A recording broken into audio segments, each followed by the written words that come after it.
Alright, ladies and gentlemen, you're welcome once again to Live Visuals with Iyanuwole. And once again, we have with us the amazing Mr. Praise for Wole. I'm excited to be here again, guys. I'm excited. I hope you have subscribed, but please press the subscribe button. Yes, so Thank you. So, you want to continue watching this video without subscribing? You'll be sneaking in and sneaking out. No comments, no like, no share, no subscribe. You no turn on notification bell. As in, who does that? Who does that? It's totally unfair. It's unfair. It's unfair to Iyanuwole. It's not even to your own benefits, because if we drop a video that will bless your life, you can miss it. You will not know. You will not know. For you to get notification, click the subscribe button. So what we are going to do now, we are just going to wait 10 seconds, baby. Thank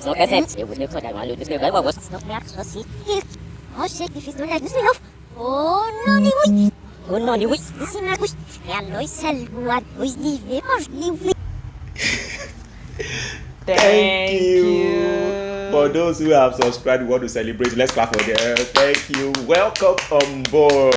Welcome to Team Iyanuwole. Alright, so let's continue enjoying that video right now. So today we're going to be talking about a topical issue. Has to do with abuse, child molestation, and what have you. So there is this series by PVO, The Games, and in that movie, Miracle, if you've not seen that movie, by the way, please see that movie.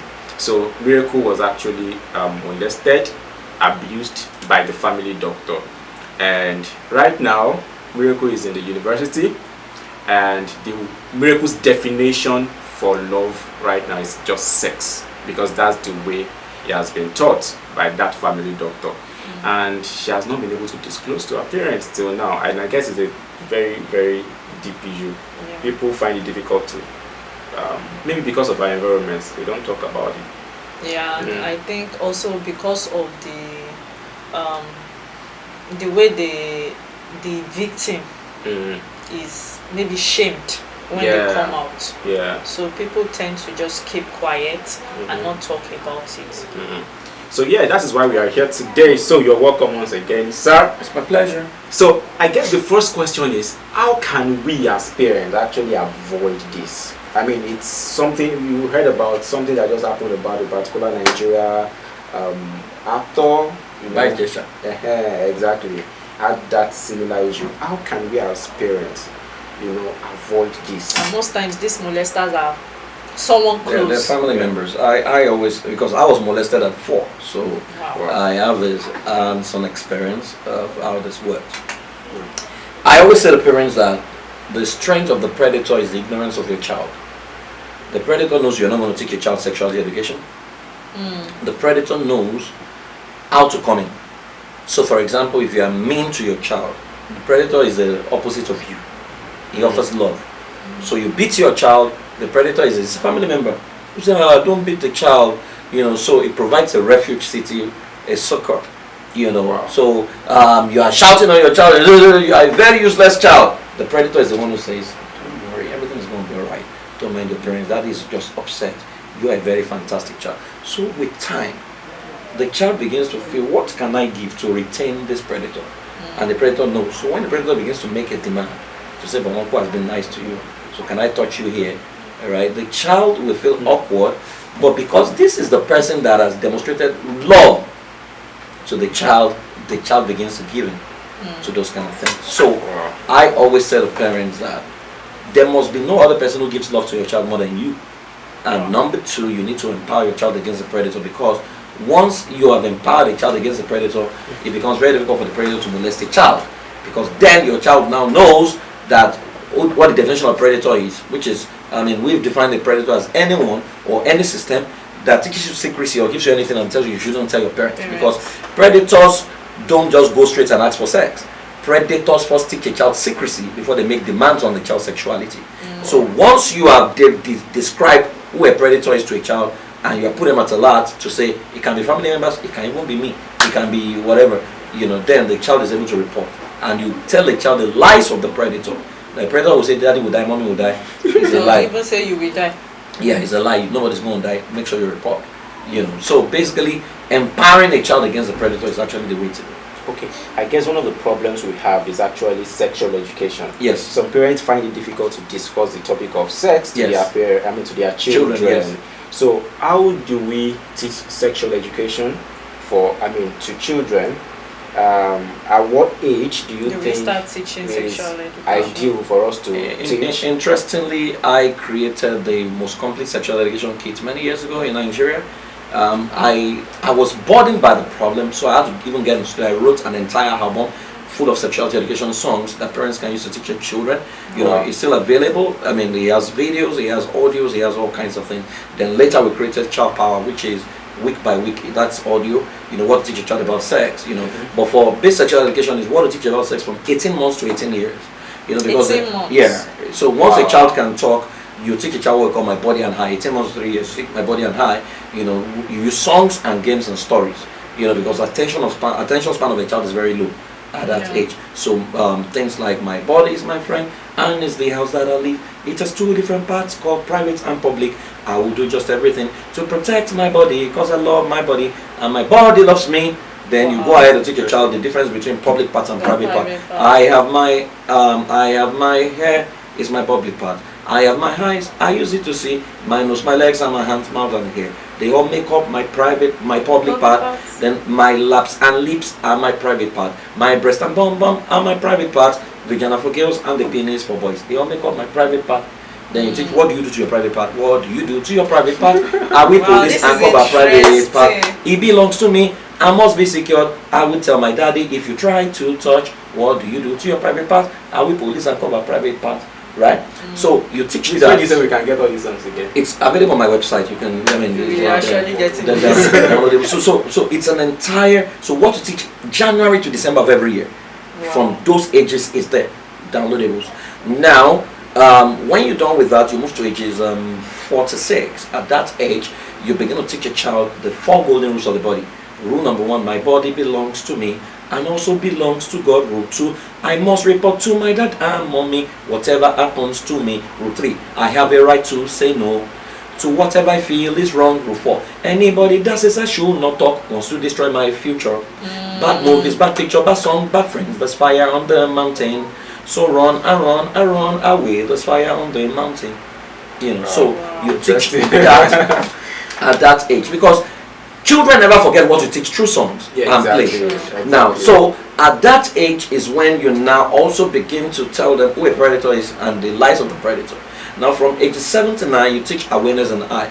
At that age, you begin to teach your child what we call world changers. It's also a song, and a part of them is a version of my mother told me that I would be, but so you do your hands like that. But what you're saying, world changers do not lie, they tell the truth and not working. They rise from failure to bringing in the world. I am a world changer, I am the best I cannot fail. I have God's power in me to change my world. I am a world changer, just look at me and see. I will do all I can to leave my nation. Then you now begin to teach them, young people change the world.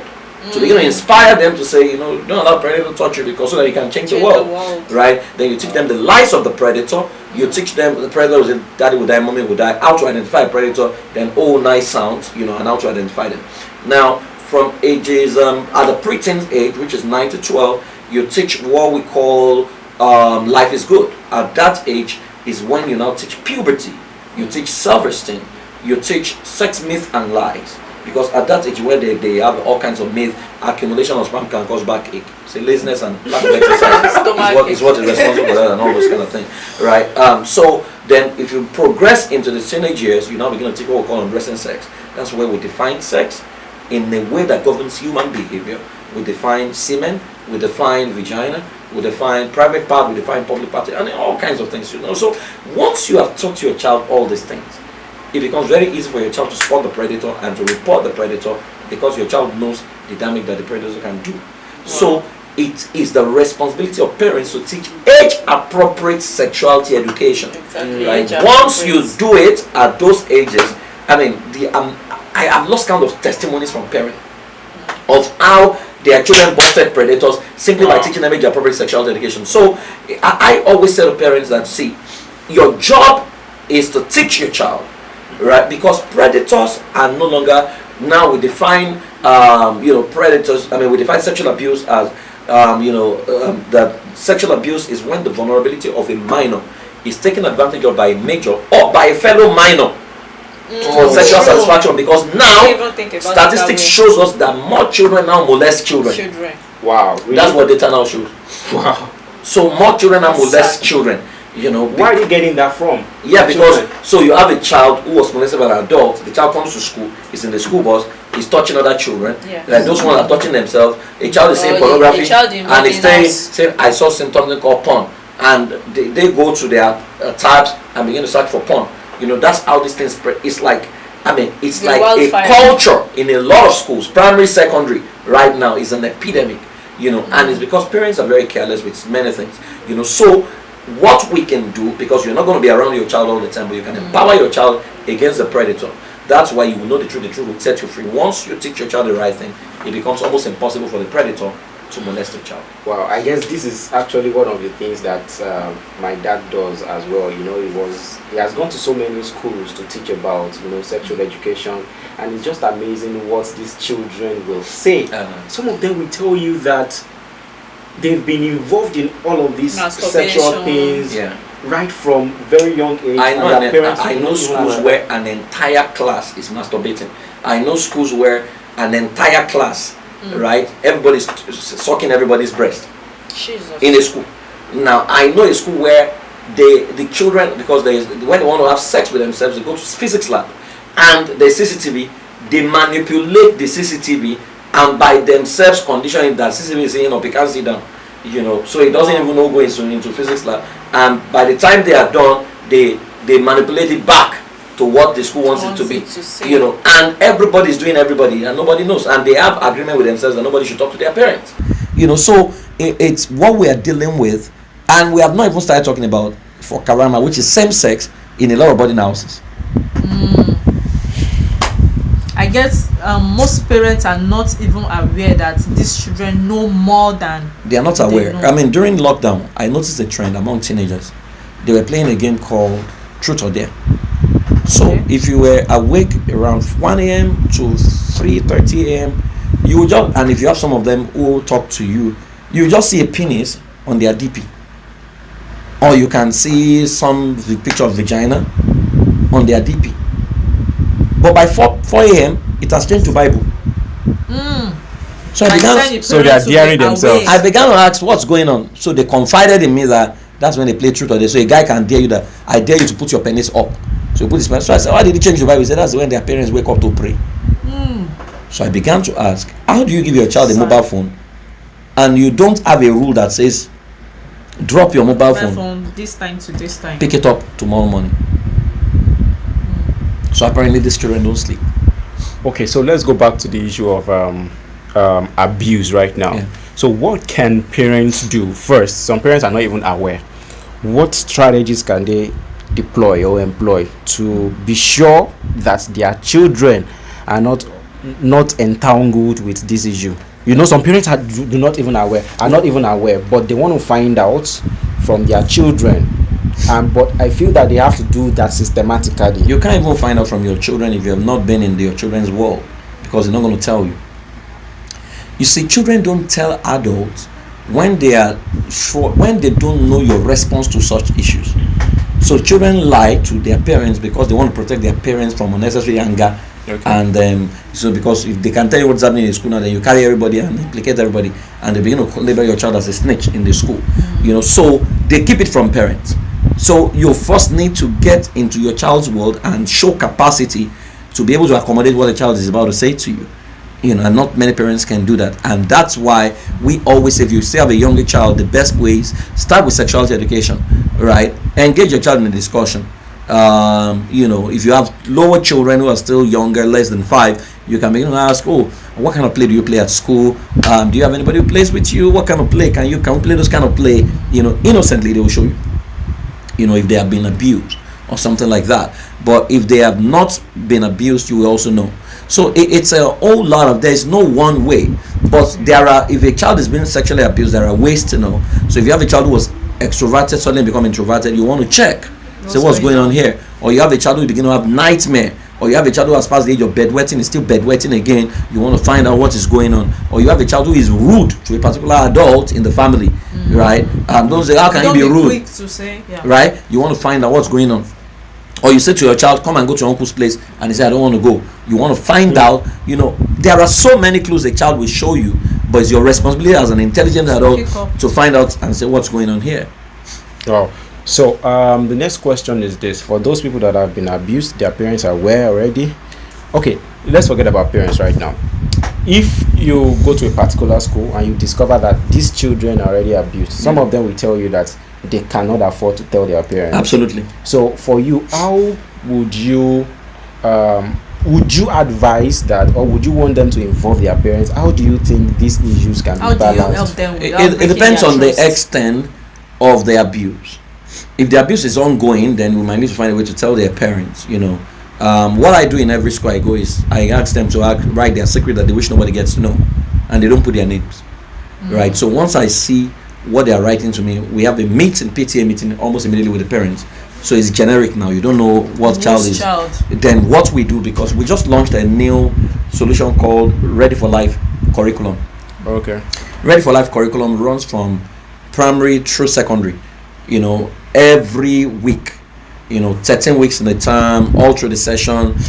What to teach. So now we now have about 30, for every school we work with, we have about 30 trained therapists who can actually respond to such issues, and they know what to do. Some of them help a child without parents getting to know. The child attains wholeness and recover without, sometimes they have to bring the parents and get the parents involved, in some of these cases, because we've had cases where family members always come for holiday because they know the girl is going to come back from the hostel and they're going to be sleeping with the girl and all those kind of things, so all kinds of issues. The issue determine and the capacity of the parents to be able to handle what is being said. So, but what we have done is to put systems in some of those schools. I mean, we just finished implementing for Ambassadors College, you were there. So the entire secondary they've started. They are in week 2 already. An entire curriculum that runs from primary through GSS1 to SS3. So the therapists, are they their teachers? Their teachers have been trained now to handle and to be able to spot, and for the children to be able to confide in them. But do you think those children will want to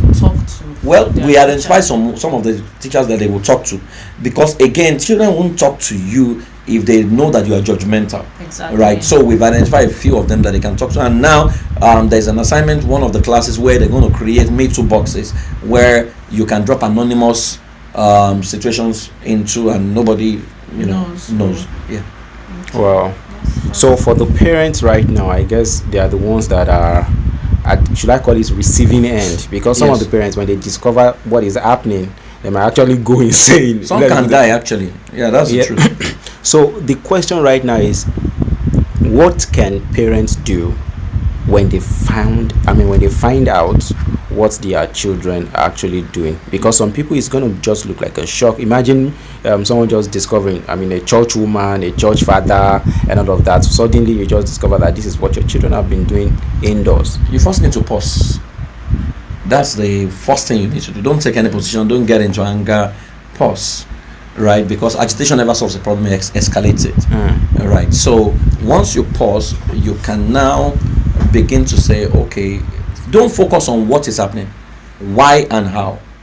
Right? Because when you discover there are siblings who are sleeping with themselves right now, there are family members sleeping with themselves, so why is this happening and how do they go about it? Right? So once you find why gives you the purpose behind it, or why it's happening, how gives you the pattern, right? Then the next thing you need to do is to get a professional involved almost immediately. You need to. It's not something you can handle by yourself, and there's no shame about it, because we are always what will people say? There's not about what you see. If you have cancer and you say what will people say, it will keep growing. Definitely. But if it's early detection, can save your life, right? So You don't hide from the doctor that will heal you at the end of the day, so get a professional almost immediately and let your children go through therapy. But usually when parents come here and they say this is what my children are doing, I first face the parents. I make them go through a parenting course, because that thing happens shows that your parents' knowledge is inadequate and you need to heal. And you need to, because if we don't do that, it will still repeat itself. So we take them through parenting while we work with the children, and sometimes therapy takes like 12 weeks and it's very expensive. So I always say to parents that prevention is better than cure, which is why it's cheaper to take basic sexual education and empower your child than to be trying to recover the child. In fact, Frederick Douglass said that it's better to build strong children than to be trying to repair broken adults. So there are some individuals that are watching us right now. You've been abused.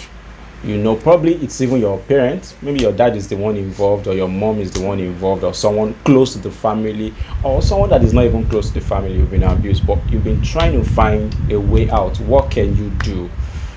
Should you tell your mom? Should you tell your dad? Will your mom believe you? Will your dad believe you? All of those questions. So the question now is to you, sir.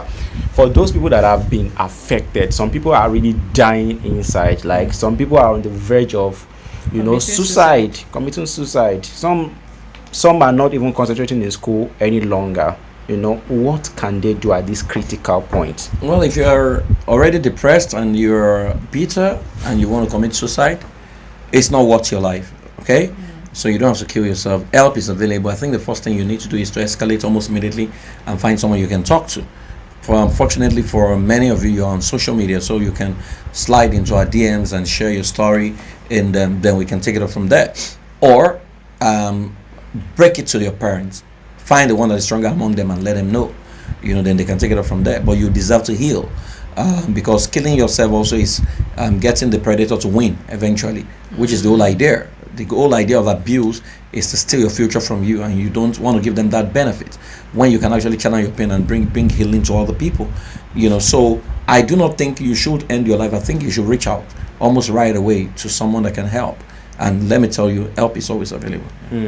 So if you've been affected, please try and slide into our DMs. You can also contact, we're going to give you the information on this page. So on this screen, just watch out and then just contact. Also, it's going to be at the caption box. So just read through the caption and then you get the information that you need, which will really, really help you. All right. Any other question? Not that I think of, unless he wants to add something. Well, what I can add is, if you have not been abused, then you're very lucky. Statistics says 1 in 4 girls will be abused by the age of 18. I think it's about 2 out of 4 right now. Wow. 1 in 6 boys. But what you need to know is that we all deserve to live. Once a child is abused, what has been happening to the child is that the future of that child is stolen, literally, because abuse reconfigures your body and it makes you see yourself as a being, no longer as a being that must be respected, as a thing that must be used. And when you stretch it, so most of the prostitutes you see, I work with over 300 commercial sex workers, all of them were sexually abused. Because that was when I knew that the psychology behind prostitution is not just poverty. It's the fact that the identity has been stolen, because for you to spread your life for 11 men every day, it's more than money. And so we all need to heal. Right, especially given the fact that our justice system is very, very messed up right now. People may not get help, but you need to heal.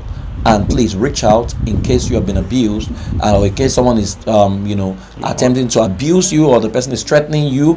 Please reach out. Help is available. And I always say to people, no child is free until every child becomes free.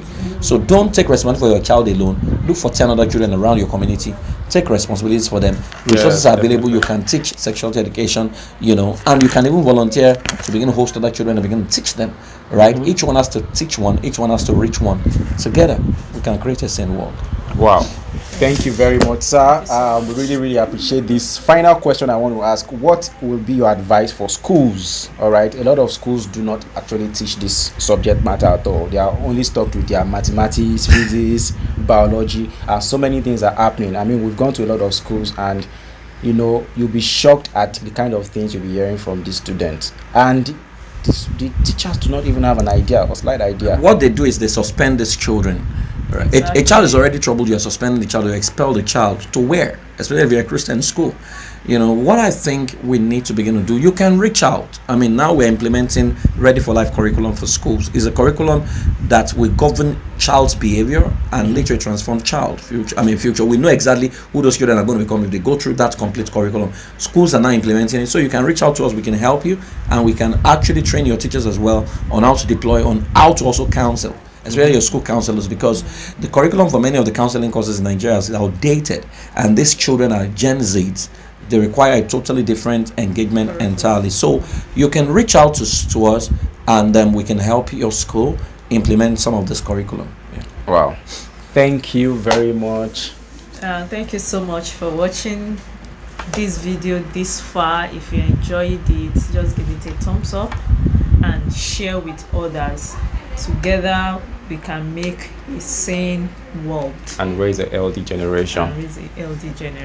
So thank you, Mr. Praise, for my pleasure. We appreciate it. Thanks for what you guys do. Thank you. So bye for now. See you in the next video. Thank you.